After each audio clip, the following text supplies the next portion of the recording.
নবী বলছেন, আল্লাহ আমার উম্মত যদি জাহান্নামে থাকে আমি কিন্তু জান্নাতে যাব না। আল্লাহ বলছেন আপনি না গেলে তো জান্নাত উদ্বোধনই হবে না। এবারে মামলা কি দাঁড়ালো?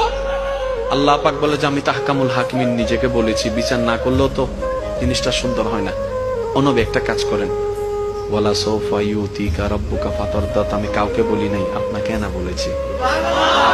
আমার সাল্লাল্লাহু আলাইহি রাহমাতাল লিল আলামিন কারো সম্পর্কে নাজিল করি নাই, আপনাকে দিয়েছি। ওয়ালাল আখিরাতু খায়রুল লাকা মিনাল উলা, কাউকে বলি নাই, আপনাকে বলেছি। আর আমি আল্লাহ ভালো করে জানি আপনি হচ্ছেন উম্মতের দরদী নবী।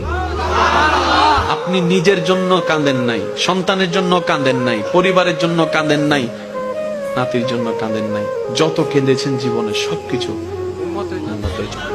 এমনকি হাসরের ময়দানে যখন সর্বপ্রথম আমাদের নবীকে আল্লাহর হুকুমে তোলা হবে, আমাদের নবী উঠেই জিব্রাইল আলাইহিস সালামকে প্রথম প্রশ্ন করবে, ও আমার ভাই জিব্রাইল, আমার উম্মত গুলা কোথায়?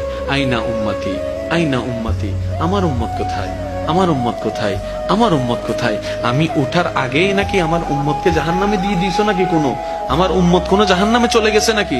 জিব্রাইল বলবে, ইয়া রাসূলুল্লাহ, প্রথমেই আপনাকে তোলা হয়েছে, এখন আর কাউকে তোলা হয় নাই, প্রথমেই আপনি উঠেছেন। আমার নবী বলবে, আমার উম্মত গুলা কোথায়? জিব্রাইল বলবে, ইয়া রাসূলুল্লাহ,